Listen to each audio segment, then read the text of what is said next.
Dahil sa level up na fight scenes ng upcoming Kapuso epic series na Encantadia Chronicles Sangre, back to intense wushu training na sina Bianca Umali, Kelvin Miranda, at Faith Da Silva.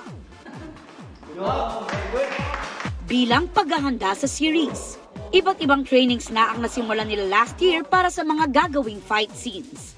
Kasama rin nilang mag-train ang iba pang cast na sina Shuve Etrata at Bianca Manalo. Nagbabala naman ang cast at produksyon tungkol sa umano'y kumakalat na post sa social media na open auditions para sa show.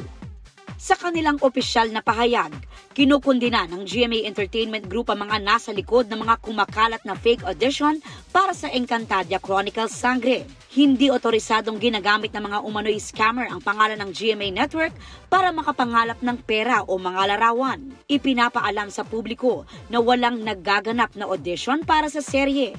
At anumang official announcement ay manggagaling lang sa mga official social media account ng GMA.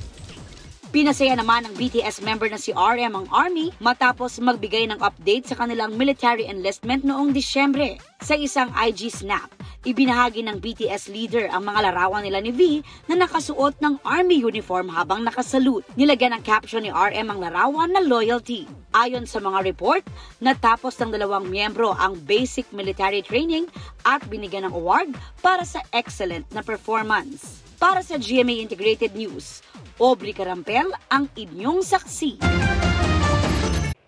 Mga kapuso, sama-sama tayong maging saksi. Mag-subscribe sa GMA Integrated News sa YouTube at para sa mga kapuso abroad, samahan niyo kami sa GMA Pinoy TV at sa www.gmanews.tv.